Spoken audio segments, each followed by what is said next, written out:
नमः पार्वतीपतये जानकीकान्तस्मरणं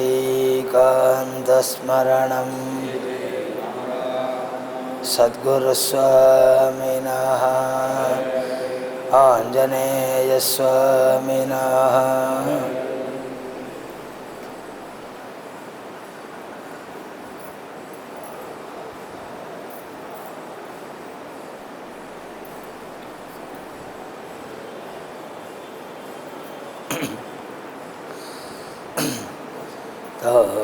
तापिंशस्तपकद्विषे तनुभृतां दारिद्र्यमुद्राद्विषे संसाराख्यतमोमुषे पुररिभोः वामाङ्कसीमाजुषे कम्पातीरमुपेयुषे कवयतां जिह्वाकुटीं जग्मुषे विश्वत्राणपुषे नमोऽस्तु सततं तस्मै परञ्ज्योतिषे चन्द्रापीडाञ्चतुरवदनां चञ्चलापाङ्गलीलां कुन्दस्मेरां कुचभरनतां कुन्तलोद्धूतभृङ्गां मारारातेर्मदनशिखिनं मांसलं दीपयन्तीं कामाक्षीं तां कविकुलगिरां कल्पवल्लीमुपासे राकाचन्द्रसमानकान्तिवदना नाकाधिराजस्तुता मूकानामपि कुर्वती सुरधुनीनीकाशवग्वैभवं श्रीकाञ्चीनगरी विहाररसिका शोकावहन्त्री सताम् एका पुण्यपरम्परा पशुपतेराकारिणी राजते कूजन्तं राम रामेति मधुरं मधुराक्षरम् आरुह्य कविताशाखां वन्दे वाल्मीकिकोकिलं वाल्मीकिर्मुनिसिंहस्य कवितावनचारिणः शृण्वन् रामकथानादं को न याति पराङ्गतिं यः पिबन् सततं रामचरितामृतसागरम् अतृप्तस्तं मुनिं वन्दे प्राचेतसमकल्मषं गोष्पदीकृतवाराशिं मशकीकृतराक्षसं रामायणमहामालारत्नं वन्दे नीलात्मजम् अञ्जनानन्दनं वीरं जानकीशोकनाशनं कपीशमक्षहन्तारं वन्दे लङ्काभयङ्करम् आञ्जनेयमतिपाटलाननं काञ्चनाद्रिकमनीयविग्रहं पारिजाततरुमूलवासिनं भावयामि पवमाननन्दनं यत्र यत्र रघुनाथकीर्तनं तत्र तत्र कृतमस्तकाञ्जलिं बाष्पवारि परिपूर्णलोचनं मारुतिं नमत राक्षसान्तकं वैदेही सहितं सुरद्रुमतले हैमे महामण्डपे मध्ये पुष्पकमासने मणिमये वीरासने सुस्थितम् अग्रे वाचयति प्रभञ्जनसुते तत्त्वं मुनिभ्यः परं व्याख्यान्तं भरतादिभिः परिवृतं रामं भजे श्यामलं नमोऽस्तु रामाय सलक्ष्मणाय देव्यै च तस्यै जनकात्मजायै नमोऽस्तु रुद्रेन्द्रयमानिलेभ्यो नमोऽस्तु चन्द्रार्कमरुद्गणेभ्यः मूकं करोति वाचालं பங்கும் லங்கயதே கிரிம் யத்கிருபாத்தமஹம் வந்தே பரமானந்தமாதவம் பக்தவாத்சல்யஜலதே பரமானந்த ரூபிணः அஸ்மதாச்சார்யராஜஸ்ய பிரபன்னோஸ்மி பதாம்புஜம் त्र्यम्बकपुराधीशं गणाधिप समन्वितं गजारूढमहं वन्दे शास्तारं कुलदैवतं बुद्धिर्बलं यशोधैर्यं निर्भयत्वमरोगता अजाड्यं वाक्पटुत्वं च हनुमत्स्मरणात् भवेदिंषि सीतालक्ष्मण भरतशत्रुघ्न हनुमत्समेत श्यामचंद्राय परब्रह्मणे नमः हनुमते नमः गुरुचरणाभ्यां नमः भगदेवताभ्यां नमः हनुमते नमः श्रीहरये नमः श्रीहरये नमः श्रीहरये नमः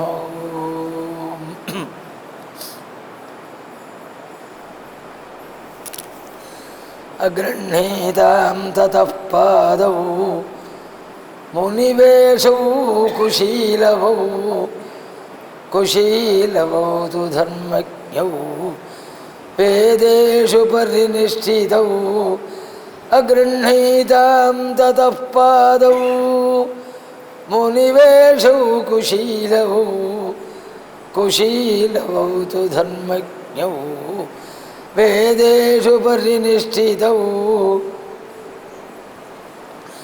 शिवपतिயான பரமாத்மா ஸ்ரீனிவாசன் அவனுடைய அவதார வைபவமான சரித்திரத்தை ஸ்ரீமத் ராமாயணமாக்கி ராமாயணங்கிற சப்தத்துக்குள்ளேயே 4 வேதங்களும் இருக்கு. 4 வேதத்துடைய சாரம் அப்படின்னு புரிய முடியாவே ராமாயணம் பேர் வச்சாளாம். ராமாயணம்னு ஏன் பேர் வச்சாள் அப்படின்னு பல பேர் பல வியாக்கியானம் பண்ணியிருக்காள். ராமாயண சப்தத்துக்கே ராமாயணம்னு எதனால் பேர் வச்சார்னாள். வேதங்கள் 4 வேதத்துடைய சாரமாய் அமைஞ்சிருக்குன்னு காண்பிக்கிறதாவே ஒவ்வொரு வேதத்திலேருந்து ஒவ்வொரு அக்ஷரத்தை எடுத்தாளாம். ரிக்வேதத்திலேருந்து ராங்கிற எழுத்தையும், சாம வேதத்திலேருந்து மாங்கிற எழுத்தையும், எதிர்வேதத்திலேருந்து யாங்கிற இது அக்ஷரத்தையும், அதர்வண வேதத்திலேருந்து நாங்கிற எழுத்தையும் எடுத்து ராமாயணம் பேர் வச்சாள். 4 வேதத்துடைய சாரம் ஆரம்பிக்கிறப்போ சின்னாபரங்க சர்வஸ்ருதி மனோகரம் அப்படியே வேதங்களுடைய சாரத்தை முழுக்க தொடுத்து எடுத்து அதனால தான் நித்திய பாராயணத்தில் சிறந்தாள் பெரியவாழலாம். எப்படி பிரம்மைக்க பிரச்சனை சொல்கிற போது வேதம் சொல்கிறது தீர்மானம் அப்படின்னு பெரியவாழ் அனுஷ்டானம் பண்ணினாலும் அது மாதிரி ராமாயண பாராயணம் தீர்மானமான ஒரு கிரந்தமாக இருந்திருக்கு நம்ம தேசத்தில். நித்தியப்படி பாராயண கிரந்தம் அது.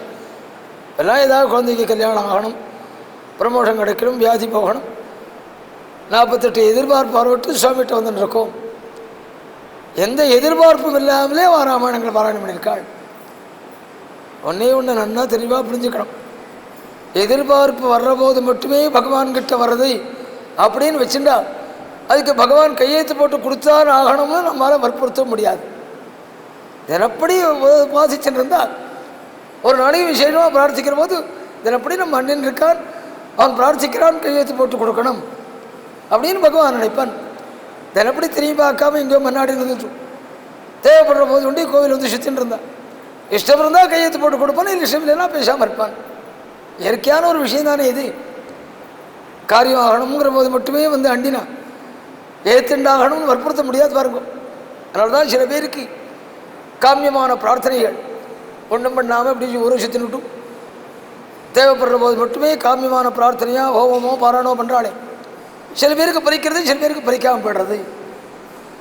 பறிக்காமல் போகிறதுக்கு காரணம் என்ன தெரியுமோ? அவன்கிட்ட உள்ள குறையில்லை, இது நம்மகிட்ட உள்ள குறை. நாமே யோசனை பாருங்களே, நம்ம கிட்ட விடாமல் ஒருத்தன் கைங்கறி பண்ணிருக்கான்னு சொன்னால் அவனுக்கு ஏதாவது தேவை இருக்குன்னு நலப்படுத்தினான்னு கட்டாயம் பண்ணி வைக்கிறேன்னு கேட்டாருங்குவோம். கல்லெஞ்சா உள்ள நமக்கே இந்த கருணை வருது. நம்ம பற்றி திரும்பியே பார்க்காம இருந்துட்டோம். என்றைக்கோ ஒரு நாளைக்கு எங்கேயும் வந்து சார் இந்த உதவி பண்ணணும்னு சொன்னால் இஷ்டம் இருந்தால் பண்ணுவோம், இல்லைன்னா பேசாமல் இருந்துடுவோம். பண்ணுவோம்னு உறுதி சொல்ல முடியாது நம்மால். ஏன் பகவான் அப்படி தான். அதனால தான் நிரந்தரமாக ஆராதிக்க சொல்லியிருக்கான். தினப்படி 1/2 மணியாவது பகவத் ஆராதனை பண்ணி வந்தால் தேவைப்படுற போது அவன்கிட்ட பிரார்த்தனை அப்ளிகேஷன் வச்சா தானே கையெழுத்து போட்டு கொடுப்பான். அது அவனுடைய கடமை. அது தினப்படி ஆராதிக்கணும்னு பிரார்த்திச்சான்னா அதை கையெழுத்து போட்டு கொடுக்கலன்னா அது அவன்கிட்ட குறையாயிடும், அவன்கிட்ட உள்ள ஒரு குறையாயிடும். அதனால் தினப்படி பிரார்த்தனை இருக்கிறவன் பிரார்த்தித்தான்னா பரிசுறது. அதாவது ஏதாவது நான் சொல்கிற இந்த வாக்கியத்துடைய அர்த்தம் என்ன தெரியுமோ, மகான்கள் பிரார்த்திக்கிற போது உடனே பரிசுறது, நல்ல அனுஷ்டானம் உள்ள ஆள் பிரார்த்திக்கிற போது பரிசுறது, நம்ம மாதிரி உள்ள ஆள் பிரார்த்திக்கிற போது சில போது பறிக்கிறது, சில போது பறிக்கலை. அதுக்கு என்ன காரணம் தெரியுமோ, அதன் அப்படி ஆராதிச்சிருக்கிறவாள் அவள் பிரார்த்தித்தாள்னா கையெழுத்து போட்டு கொடுக்க கடன்பட்டுருக்காங்க சுவாமி. அதுதான் பெரியவாள்லாம் தினப்படி விடாமல் நீ கணக்காக பண்ண முடியுறதோ இல்லையோ, ஒரு 15-20 நிமிஷமாவது ஏதாவது கிரந்தத்தை பாராயணம் பண்ணணும், ஒரு தெய்வத்தை ஒரு 12 துளசியாவது எடுத்து வச்சு அர்ச்சனை பண்ணணும், ஒரு கோவிலில் போய் ஒரு நமஸ்காரமாக பண்ணிட்டு வரணும், யாராவது ஒரு பெரியவாளோட மகான்களோட தொடர்பு வச்சுக்கணும். அப்படி இருந்துகிட்டே இருந்துச்சுங்கோ, ஏதாவது தேவைப்படுற போது சுலபமாக க்ஷேமத்தை அடைஞ்சு கரையிட முடியும். ஒன்றுமே இல்லாமல் நிற்கிறோம் நாமே. அதனால தான் தேவை வர்ற போது என்ன பண்ணுறதே புரியாமல் நாடின்னு இருக்கோம். என்னப்படி பண்ண வேண்டிய விஷயங்கள் ராமாயண கிரந்தங்கள் பாராயணம், விசேஷங்கள், க்ஷேமங்கள், ரோக நிவர்த்தி, அதுபோது பண்ணிட்டு இருக்கிற போது நடந்துட்டு இருக்க சந்தேகம் இல்லை. பல பேருக்கு க்ஷேமத்தை பிரார்த்தித்து பகவான் கையெழுத்து போட்டு கொடுத்துட்டும் இருக்கான். ஆனாலும் 2 பேர் ஒருத்தருக்கு பலிக்கிறேன்னா காரணம் அவங்ககிட்ட குறையலை. நித்தியானுசந்தானமாக கொண்டு இந்த கிரந்தம் ஸ்ரீமத் ராமாயணம். அது க்ஷேமத்துக்கு சாதனம் மட்டுமில்லை, நம்ம பரிபக்குவப்படுத்தி மனசில் இருக்கிற கல்மஷங்களை போக்கி பகவத் பக்தியும் ஞானத்தையும் வைராக்கியத்தையும் பகவத் விஸ்வாசத்தையும் ஏற்படுத்தக்கூடிய கிரந்தமாக அமைஞ்சிருக்கு ஸ்ரீமத் ராமாயணம். சில பேர் சொல்வாள், எங்களுக்கு சமஸ்கிருதம்லாம் தெரியாது, அர்த்தம் தெரியாது. அனுக்கிரக கிரந்தம் சொல்வாள். ராமாயணத்தை பற்றி சொல்கிற போது அனுக்கிரக கிரந்தம், அனுக்கிரக புருஷாள்னு சில பேர் சொல்வாள். அனுக்கிரக கிரந்தம்னா என்ன அர்த்தம்? சில பேர் சொல்வாள், எங்களுக்கு சமஸ்கிருதம்லாம் தெரியாது, நாங்கள் என்ன பண்ணுறது, பாராயணம் பண்ணி எங்களுக்கு என்ன லாபம், உங்களுக்கு சமஸ்கிருதமே தெரிய வேண்டாம், புஸ்தகத்திலிருந்து சுந்தரகாண்டம் பெரியவாட்டாவது ஆசீர்வாதம் பண்ணி கொடுத்து வாங்கி பாராயணம் பண்ண ஆரம்பிக்கும். 2 தடவை பாராயணம் பண்ணி 3ஆவது தடவை பாராயணம் ஆரம்பிக்கிற போது உங்களுக்கே அர்த்தம் தெரிய ஆரம்பிச்சிடும். ஆஞ்சநேயன் சொல்கிறான், சீதனை பதில் சொல்கிறான். இது ஒன்று வெறும் உபன்யாசம் இல்லை, பிரத்யட்சமாக பல பேர் பிரவச்சனம் பண்ண ஆரம்பிச்சாள் இருக்காள். வந்திருக்காளே ராஜம்மா திருஷ்டாந்தவாதுக்கார், வெறும் க்ஷேத்ராடந்து வந்தவர், பாகவதம் ஏதோ ஹரித்வார் போது பாகவதா வந்தாலும் கூட சொல்ல முடியாது, வந்தபோது ஏதோ பாகவதத்தை ஆசீர்வாதம் பண்ணி கொடுத்தேன். இன்னைக்கு பிரவச்சனம் பண்ணிட்டுருக்கார் அவர், மேடையேறி உல்லாசம் பண்ணிட்டுருக்கார் சுந்தரகாண்ட வாதுக்கார். பிரத்யட்சமாக திருஷ்டாந்தம் சுட்டி காட்ட முடியும். எதுவும் கல்பனையாக பேசுகிற விஷயமே இல்லை மேடையில். ஒன்றுமே சமஸ்கிருதம் தெரிய வேண்டாம், பாராயணம் பண்ண ஆரம்பிக்கும். வரீங்க ஒரு பெரியவாளுடைய அனுகிரகத்தோடு ஆரம்பிக்கும், தானே அது அர்த்தம் புரிய ஆரம்பிச்சிடும் உங்களுக்கு. அந்த கிரந்தமே அர்த்தத்தை ஏற்படுத்தி கொடுக்கும் உங்களுக்கு. சொல்லிட்டு இருக்கா, உபன்யாசம் நடந்துருக்கு, பல பேர் சொல்லிட்டு இருக்காரு சொன்னாங்க, எனக்கு ஆசீர்வாதம் இருக்கு, அவர் பிரச்சனை பண்ணுறாரு கேட்குற போது அதுக்கு வேண்டி அதை அனுபவிக்க வேண்டிய தகுதியை அந்த புஸ்தகமே ஏற்படுத்தி கொடுத்துரும். இவ்வளோ சுலபமாக இருக்கிற போதும் அதை அனுபவிக்க வேண்டாமா, அதில் ஈடோட வேண்டாமா? எங்கெங்கேயோ முன்னாடின்னு இருக்கோமே, சம்பந்தம் இல்லாட்டாலும் உட்காந்து ரொம்ப பேசின்னு இருக்கோம், டிவியில் மணிக்கணக்காக உட்காந்துட்டு டயத்தை செலவழிச்சுன்னு இருக்கோம். இவ்வளோ பிரத்யட்சமாக க்ஷேமத்தை கொடுக்க ஒரு கிரந்தம் இருக்கிற போதும் அதை அனுபவிக்க வேண்டாமா, அதை பற்றி ஈடுபட வேண்டாமா? அதே மாதிரி தான் அனுக்கிரக புருஷாலும் சில பேர் சொல்வாள். அவள்கிட்ட போய் சரணத்தில் நமஸ்காரம் பண்ணுற போது ஒன்று தெரிய வேண்டாம், வெறும் களிமண்ணாக காலில் போய் விழுந்தா போதும். இன்னும் சொல்ல போனால் களிமண்ணாக இருந்தால் தான் சௌகரியமும் கூட சுலபமாக ஆக்கிவிடலாம், அதை உருவாக்கிவிடலாம். அது இன்னொன்றா இருந்தால் அது மாத்திர போது தான் அதை உருக்கி பண்ணி பழைய நிலையை கொண்டு வந்து மாற்றணும்வா. களிமண்ணை தான் சுலபமாக விக்கிரமாக்க முடியும். ஒன்றும் தெரியாமல் இருக்க பாருங்க, அந்த நிலையில் இருக்கிறது தான் சுலபம் இல்லையா. தோடகாச்சாரியாலாக யாரும் ஆக்கினார் சங்கராச்சாரியர், ஒன்றும் தெரியாமல் இருந்தவாள் தான் தோடகாச்சாரியர் ஆக்கினார். வெறும் களிமண்ணாக இருக்கிறதா ரொம்ப சுலபமானது, மகான்களுக்கு ரொம்ப சௌலபியமான விஷயம் தான். அவளை தான் சுலபமாக கையை மேலே கொண்டு வந்துட முடியும். அவள் சரணத்தை போய் பிடிச்சுட்டா போகிறோம், நம்ம சொன்ன விகிரமாக பண்ணி கையில் கொடுத்துருவாள். நடமாட்டின்னு எத்தனையோ பேர் இருக்காள் மாதிரி. நமக்கு போகிறதுக்கு அதிர்ஷ்டம் இல்லை, பாக்கியம் இல்லை, பண்ணாடிண்டு இங்கே எங்கேயோ ஒரு ரீஷீட் ஆடிட்டு டிவி பார்த்துட்டு ஒரு நம்ம பேசிட்டு பொறுத்த குறையாட சொல்லிட்டு ஜன்மாவையும் வீணாக்கிண்டு நம்முடைய குடும்பத்தையும் வீணாக்கின்னு இருக்கோம். அனுக்கிரக கிரந்தமாக ஸ்ரீமத் ராமாயணத்தில் பண்ணி நம்ம மனசை பரிபக்குவப்படுத்தி பகவத் பக்தியையும் ஞானத்தையும் வைராக்கியத்தையும் ஏற்படுத்தி கொடுக்கக்கூடிய கிரந்தமாய் அப்படி வால்மீகி அனுகிரகம் பண்ண கிரந்தம் அந்த ராமாயணம் எப்படி பூலோகத்துக்கு வந்ததுன்னு தெரியணுமே. அதை முதல் 4 சர்க்கத்தால் புரியும்படியாக பண்ணினாள் வால்மீகி. பூலோகத்துக்கு இந்த ராமாயணம் எப்படி கிடச்சிது அப்படின்ட்டு பரம சதாச்சாரியாளான நாரதாச்சாரியாட்டேருந்து கிடச்சிது இல்லை. மகான்களுடைய அனுகிரகம் சம்பந்தப்பட்டுட்டா தான் நமக்கு சரியான முறையில் சேவத்தை கொடுக்குறதா அமையும். சில பேர் இப்படி ராமாயணம் பாகவதம் புஸ்தகம் வாங்கிப்பாள் பாராயணத்துக்குன்னு. அப்படி பாராயணத்து வேண்டாம் கூட யாராவது பெரியவாட்டை கொடுத்து ஆசீர்வாதம் பண்ண சொல்லி கொடுக்க சொல்லி வாங்கிக்கிற வழக்கம்.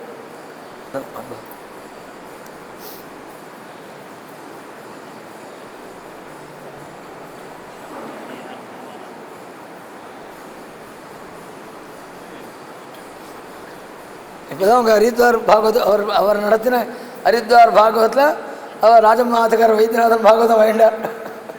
இப்போ ஹரித்வார் பாகவத்தில் சொல்லிட்டு இப்போ தான்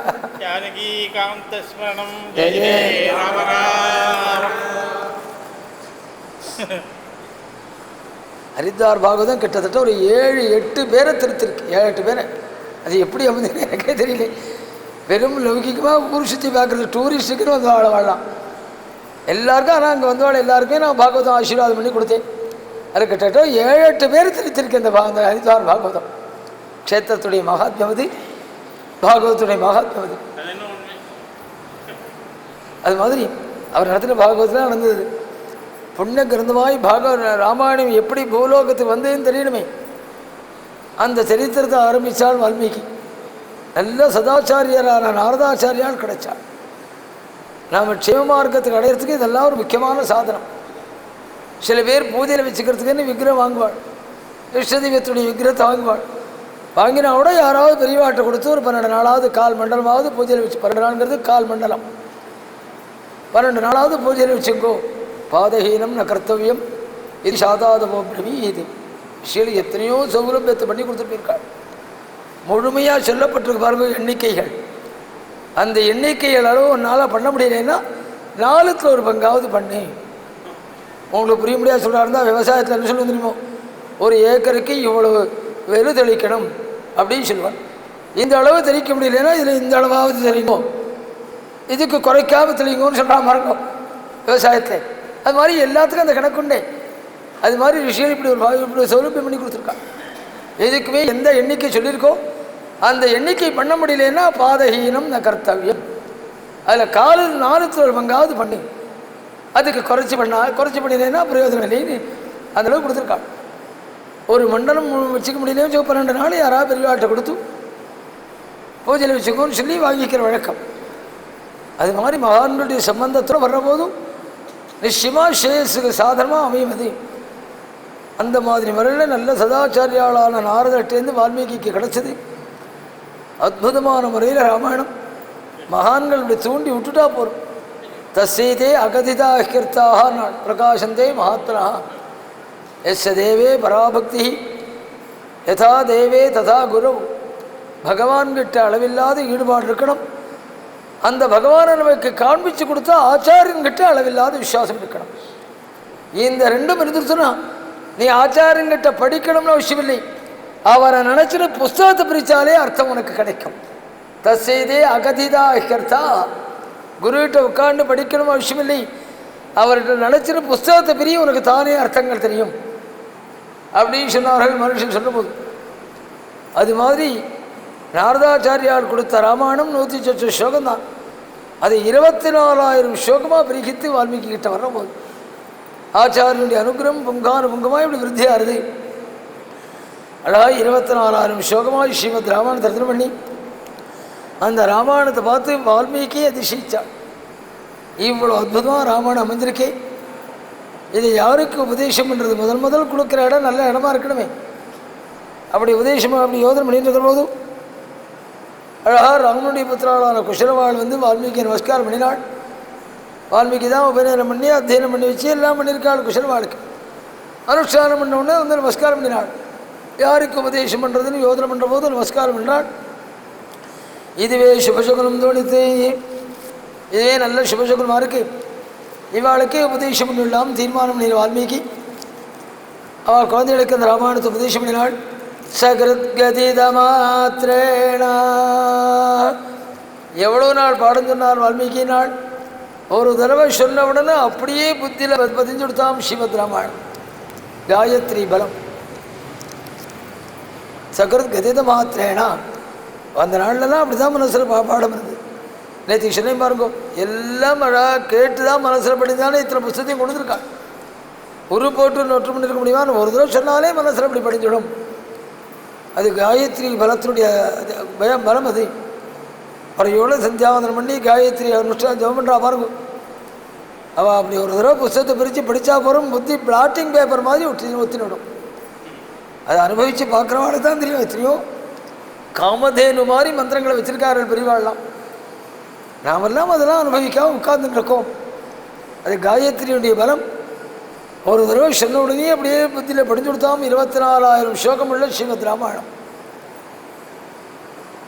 இது வால்மீகி ராமாயணத்துலேருந்து மட்டும் இல்லை, தேச சரித்திரம் படித்தவாளுக்கு நிறையா தெரியும்.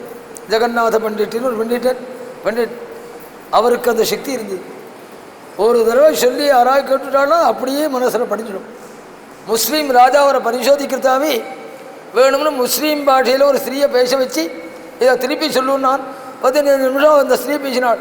15 நிமிஷத்தை அப்படியே திருப்பி ஒப்பிச்சார் அவர் முஸ்லீம் ராஜா. அந்த ஜெகநாத பண்டிட்டுடைய சரித்திரத்தில் இருக்குது.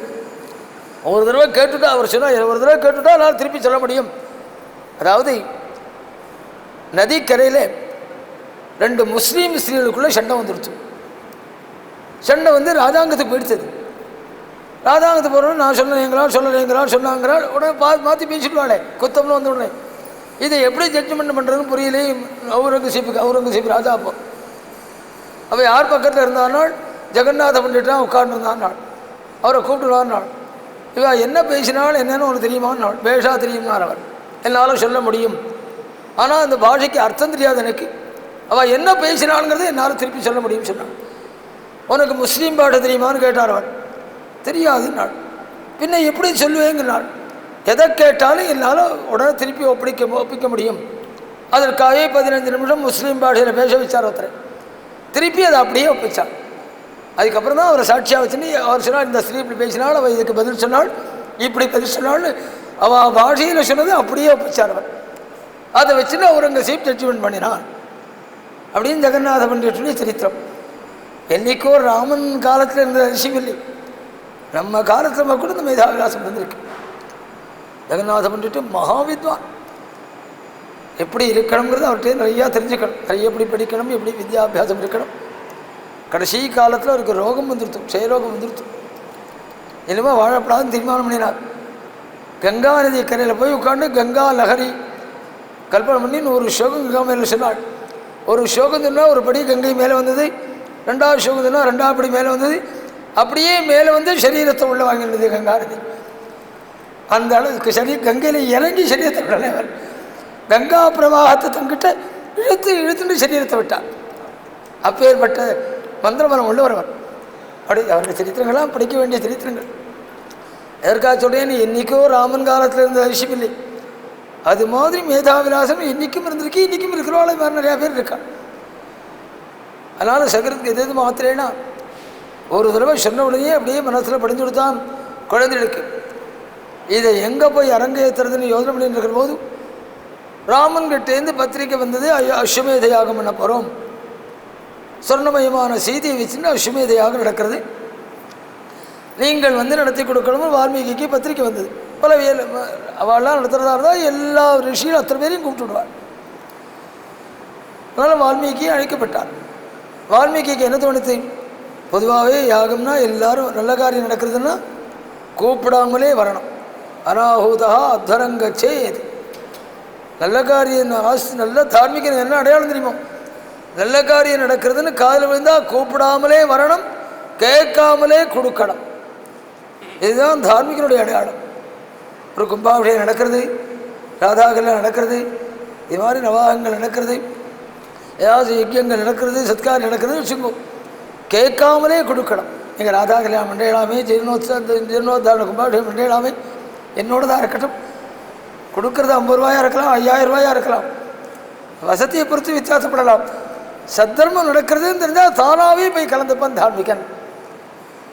அது மாதிரி நல்ல காரியம் நடக்கிறதுன்னு இருந்தால் கூப்பிடாமலே தானாகவே வந்து கலந்துப்பாள்.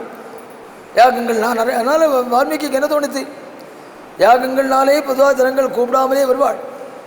அதுலேயும் அஸ்வமேத யாகம்னா இன்னும் நிச்சயமாக வருவாள். அதுக்கு மேலே ராமன் பண்ணுற அஸ்வமேத யாகம்னா கட்டாயம் எல்லா ஜனங்களும் வந்திருப்பாள். எல்லா ஜாதிக்காரர்களும் வந்திருப்பாள், எல்லா வித்வான்களும் வந்திருப்பாள், எல்லா மகான்களும் வந்திருப்பாள், எல்லா யாக்கிகாலும் வந்திருப்பாள். நல்ல சதஸாக இருக்கும். அங்கே ராமாயணத்தை அரங்கேற்றுள்ளாம் தோணித்து வால்மீகிக்கு. அதனால் குழந்தை ஆயிடுச்சுன்னு அயோத்தியா நகரத்துக்குள்ளே வந்தாள். வால்மீகிக்கு வர்றபோதே நமக்கெல்லாம் எப்படி பத்திரிக்கை எழுதுவாள், குடும்பத்தோடு வந்து நடத்தி கொடுக்கறதுன்னு எழுதுவாள். மகர்ஷிகளுக்கு பத்திரிக்கை அனுப்புகிற போது சிஷ்யாளோடு வந்து நடத்தி கொடுக்கறது. எல்லா பிரிவாளையும் வர்ணிக்கிற போது சிஷ்யாளோடு வந்தால் சிஷ்யாளோடு வந்தால்தான் வால்மீகி வர்ணிச்சிருக்காள். மகர்ஷிகளுக்கு அப்படி தான் வர்ணிக்க சிஷ்யாளோடு வந்து நடத்தி கொடுக்கணும் அப்படின்னு. நம்ம இந்த நாளாக இருந்தால் எத்தனை பேர் ஆயிடுச்சுன்னு வருவேள் அப்படின்னு கேட்டு, அப்போ அதெல்லாம் கிடையாதே, எத்தனை பேர் வந்தாலும் ஆதிச்சு பண்ணேன் சிஷ்யாளோடு வந்து நடத்தி கொடுக்கணும்னு பத்திரிகை அனுப்புகிற வழக்கம். அதனால் வால்மீகியே மாதிரி குசல்வாள் ஆயிடுச்சுன்னு அவருக்கு சிஷ்யாள். அப்போ குசல்வாள் தானே பிரதானமான சிஷ்யாள். அவள் ஆயிடுச்சுன்னு வராளாம். வர்ற போதே இப்படியே ராமாயணம் கானம் பண்ணி வராளாம் குழந்தைகள். பல விஷயங்களை நம்ம அந்த நாளில் நடந்ததை தெளிவாக மனசுக்கு வாங்கிக்கணும். பாடங்கள் இத்தனை வித்தியை எப்படி வந்திருக்கு தெரியுமோ, உட்காத்தி வச்சு டைம் போடுறாள். 9லேருந்து 11, 9 to 11 கிளாஸ் நடக்கும்னு போடுறாளே. டைம் வச்சுட்டுலாம் கிளாஸ் நடத்துகிற வழக்கமே இல்லை. அந்த